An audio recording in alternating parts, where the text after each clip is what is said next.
So you want to get good at classes in C++. I love doing C++. It's awesome just to learn how computers work based off of your memory and your RAM and how fast a computer can compute things if you code it the correct way. We will start this video with a simple class and code a class for a book and act as if we were going to make a bookstore. At the end of the video, I'm going to give you guys a challenge at home to type up your own class. I encourage you guys to write the code with me or watch the video all the way through to the end and then trying to code your own class or trying the challenge I provide to strengthen your programming skills. So first things first, comment your code. You don't know if you're gonna have to come back and reference this code in 3 to 4 weeks. Using command /, this will create a commented line. We can title this comment book class and initiate our class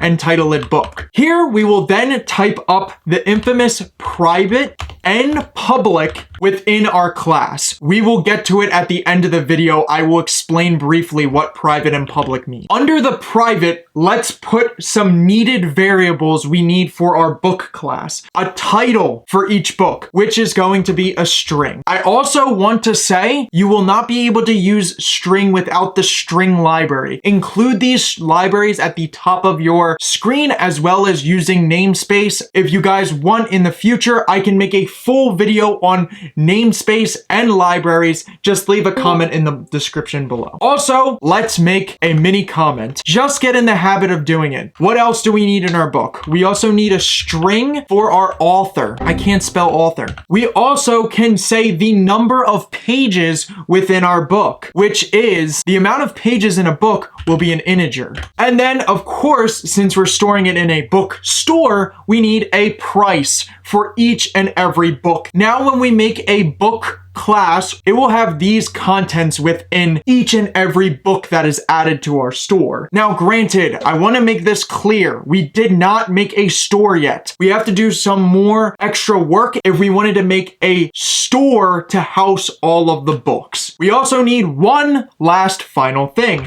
and that will be our constructor. Now, what is a constructor? A constructor basically means when you call this class, you will be able to clarify the contents within each book that you call. So for instance, we have a book class. We're going to have a title, which will be a string. Oh, and you have to put a temporary variable. So we'll do string title T and we'll do a blank space. Because this is a string, we need to create a default value for our string. So this way, if we're reading from a file, all the contents of the books in the store, if there's an empty one, it will not give us an error. It will just show up as a blank empty space. We then also need this for the string for the author, as well as the integer for the pages. We'll do PA and we'll set that equal to 0. Same goes for the price, which we will set as 0.0. There's a bunch of different ways to write constructors, but I think we're gonna just do the simple way just so you guys get an understanding of what is going on. We can then say that title will be equal to T. Now, granted, we're going to skip over the public area for this class for the moment. We have to understand what are we exactly trying to do with this class. Here, we can initialize int main. This will be your main program. I'm sure a lot of you guys, if you have coded before, you are aware of int main. We can also comment this and say, this is our main function. What we want in main will be what we want to do with our program. What do we want to do with this? So let's just do something very simple with this program. We're going to call our book class twice for 2 different books. We will do book 1, and then we will also do book 2. Why are we getting red squiggly lines here? We need to specify what book 1 and book 2 are. We have our constructor right here on what we need for each book that we create. So let's go into this and edit the title of book 1. The title of book 1, we're gonna go with an old classic, Diary of a Wimpy Kid. Everybody knows those books. We can then also put in the author. I'm not even gonna lie, I don't know who the author is. Jeff Kinney. Oh boy, Jeff. We also want to say the amount of pages in the book, 600 pages. We also need a price, and we're going to specify a retail price for our book. Let's say the retail price of Diary of a Wimpy Kid will be $30. We're going to change, obviously, the title so we can decipher the two. Let's make this book Programming Gamers. Oh yeah. And this will be by Michael. 261 pages, and the original retail price of book 2 is expensive. It's going to be $100. What else do we want to do? We want to display these two books. We can use see out to label what we're doing. Let's just actually say book 1. We're also going to make this very simple. We're going to do book 1 dot display book parentheses. What did we just do? We just called a function from our book 1 class. Now, we did not create this function yet, so we will get to that very, very soon. We are also going to highlight. Whoa. I just messed that up. We also have to switch this to book 2. Let's say it's Black Friday. So we need to change the price of Jeff Kinney's Diary of a Wimpy Kid. It's actually going to be 50% off. And it's only going to be $15. Me as the store manager has to change this value. But we don't want to just go in here and change this to $15. Because then we're affecting the original retail price of Diary of a Wimpy Kid. So then we would have to change it back after Black Friday ends, which would be annoying convenience when you have a bookstore with 300,000 books in it. So what do? We want to make a very, very simple function that the user can use to reset this price for Diary of a Wimpy Kid. Book 1 dot discount price parentheses. Now we created a discounted price. What did we also forget, boys? Comments. So let's say we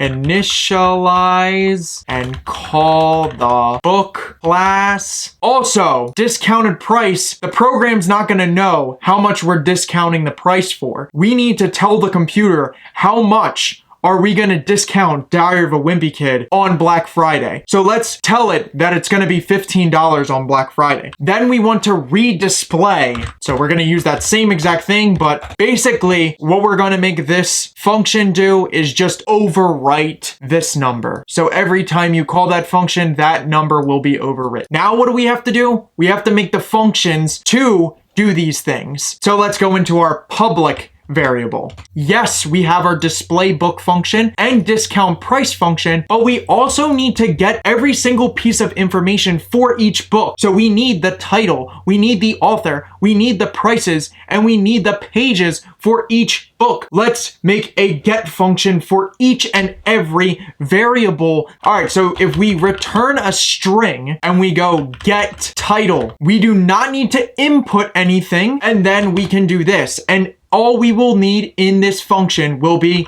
return title, which will just return the title. We're going to then hit Option Shift and the down arrow to completely duplicate it. And we're going to need it for each thing. Now we have 3. And we also want to change this to author and this to author. We need to make our 2 important functions, discount price and display book. We will need 2 void functions. The void function returns nothing. Let's start out with void discount price. So if we do discount price and then our parentheses, we then can put our curly braces, and we have an issue here. The problem is we don't have an input, but if you go here, we have an input. The user inputs $15 for the new price of Diary of a Wimpy Kid. So we need to tell our class that there is going to be something that the user is going to input into this function. So we need a float and we need a temporary variable for the foreseeable future in this function. Basically, this variable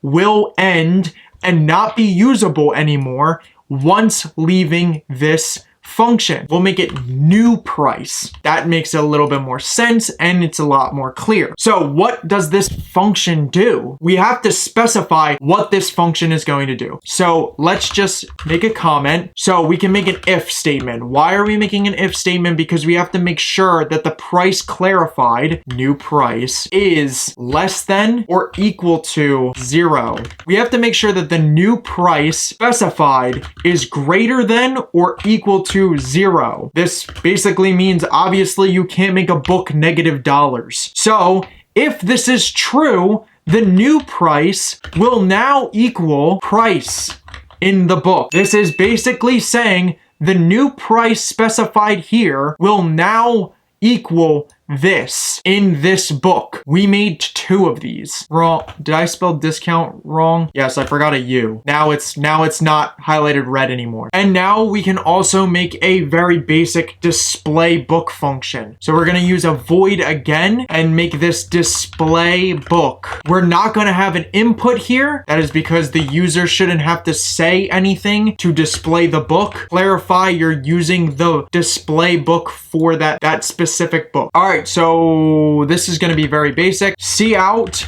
and L, that will basically do a return. So each book that's displayed will be returned once. So it displays more. We want to display each thing. So this is the annoying part. We have to actually type out every single thing. So first, cout. I forgot to put quotes around here. Title and L. Then we can duplicate this like we have been 1, 2, 3 times. We can make this author.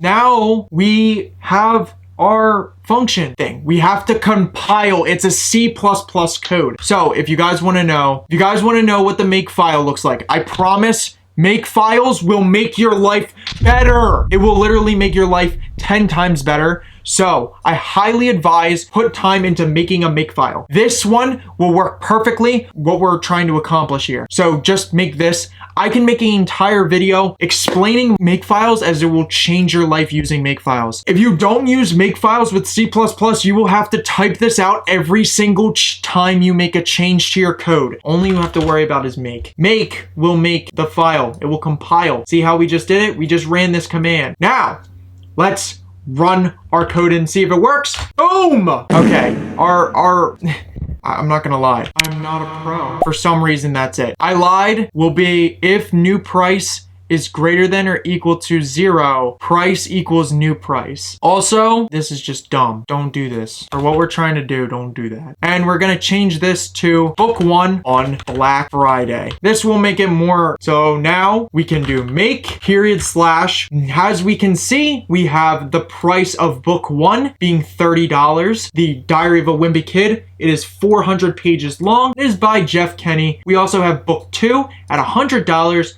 Programming Gamers, and it's by Mike with 261. And then book 1 on Black Friday, we can see everything stayed the same except for the price that changed now to $15. So we are good. Our program runs exactly how we wanted it to. This is awesome. Great way to start out your programming classes journey. Very, very basic. All right, so also, we want to also talk vaguely. I have not talked at all about private and public. And there's also protected. Now, what do these things do? What does private do? What does public do? And what does protected do? The honest answer is private. No one can touch these unless it is the class itself. For public, everyone in the code or in the other codes can touch this. Protected means only the inherited classes can touch this. This is the mini challenge for you guys. I want you guys to try at home. I told you guys how to make classes and an intro to classes. I want you to try and make the bookstore class. Now, with at least 2 genres of books